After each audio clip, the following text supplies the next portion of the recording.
Assalamualaikum warahmatullahi wabarakatuh.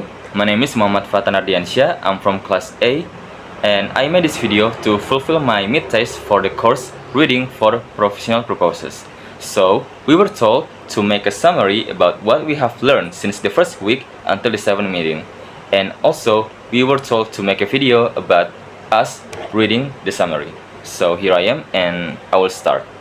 Okay, so in the first week, we were introduced to this course, which is Reading for Professional Purposes. The first section introduces us to the lecturer Dr. Adi Ismai by providing his full name, date of birth, place of birth, research interest, and education background including undergraduate, master's, and doctorate degrees obtained. It also lists his teaching experience at various language institutions and schools from 2011 to the present. The course he teaches are Reading for Professional Purposes and Computer-Assisted Language Learning. Next, the lecturing contract subsection outlines the expectation for both the lecturer and students in terms of our responsibilities during the course. The course overview section then asks us to write down in a 15-minute brainstorming activity our previous learning from reading courses, what we know about the specific class, and one word to describe it. Following this, the lecturing process explains there will be attendance taken in lectures, student presentations and discussions, and individual assignments to hand in. Finally, the assessment criteria declares attendance will make up 30% of grades, assignments 40%, a mid-semester test 15%, and end-of-semester exam accounting for the remaining 15% of marks. In totality, this introduction equips students with knowledge about the instructor, readings class format, and assignments to set us up for success in the course. Okay, in the second week, the first group was presented material about identifying key information in professional text. So what I learned from this meeting is identifying key information in a professional text is a crucial skill for effectively understanding, remembering, and utilizing information in a professional context. It is important for us to be able to find key information when reading professional documents. Professional texts contain a lot of information for work tasks.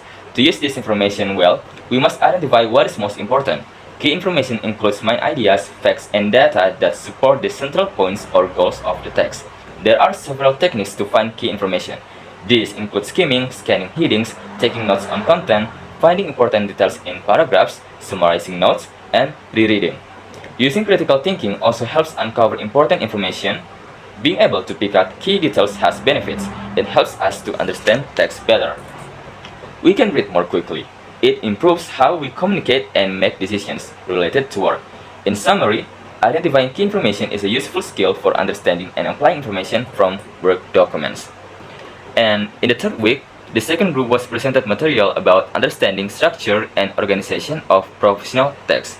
So, professional texts are an important way to share work information. They have clear goals like sharing facts, making requests, or persuading others. It is important to write for the right audience using a formal style. Professional texts are concise and clear without extra words.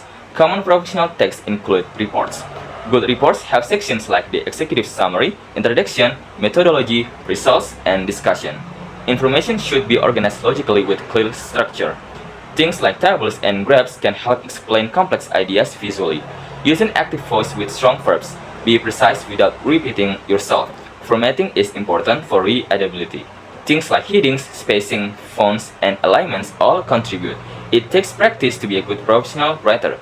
Get feedback from others, follow standards in your industry, and always look to improve over time. The overall goal is effective communication at work. Professional writing skills are valuable for sharing information clearly in the workplace. In the fourth week, the third group, which is my group, was presented material about skimming and scanning techniques. So, skimming and scanning are important reading techniques. Skimming helps get the general idea of a text quickly, while scanning is used to find specific details. Both techniques involve moving the eyes rapidly across a text. Skimming focuses more on headings, conclusions, and visual elements, while scanning searches for keywords. The purposes of skimming are to preview text, get overviews, refresh memory, and assess writing. Scanning locates facts, relevant sections, and practical details like numbers. Techniques for skimming include reading titles, introductions, conclusions, and topic sentences. For scanning, no detail is needed and visually check for keywords. Being able to skim and scan efficiently helps with tasks like research, keeping up to date on topics and finding answers quickly. These reading strategies save time compared to fully reading every word. Both are useful ways to comprehend text within time constraints. Okay, in the fifth week, the fourth group was presented material about reading reports and proposals. So, reports and proposals are important work documents. Reports share findings from projects or research, and proposals suggest plans to get approval or funding. For reports, focus on the summary, purpose, structure, data, and conclusions.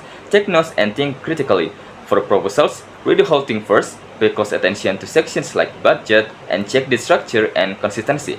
Consider if it is relevant and feasible. To understand reports, identify the purpose and structure. Analyze data, terms, and recommendations. Cross-check your knowledge. For proposals, identify the main purpose and evaluate the plan, strategy, evidence, budget, and risk.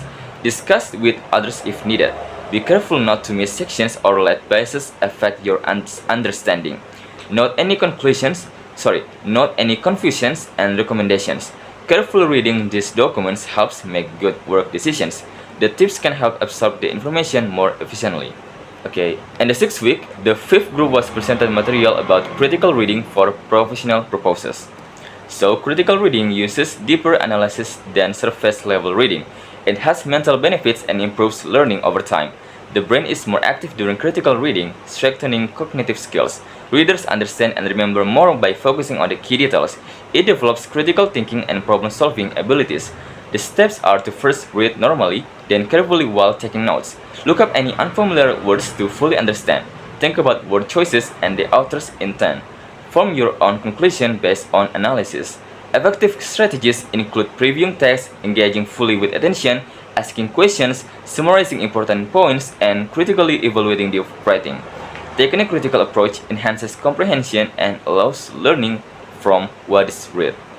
And the last one, in the seventh week, the sixth group was presented material about reading for meetings and presentations.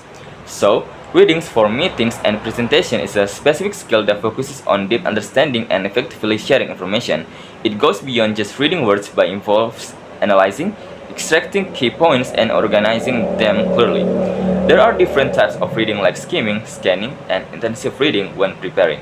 Some tips include setting a goal for reading, finding a quiet place, using aids like highlighting, summarizing main ideas, linking to prior knowledge, practicing note-taking skills, grouping related concepts, and evaluating sources. Mastering this reading skill is important for business communication success. With consistent practice of these tips, someone becomes a stronger reader and communicator overall. The goal is to deeply understand information and communicate it effectively to others for important work discussions. So that was my video of me reading my summary about what I have learned from the first meeting to the seventh meeting, and I do apologize if I did some mistakes on pronunciation. Wassalamualaikum warahmatullahi wabarakatuh.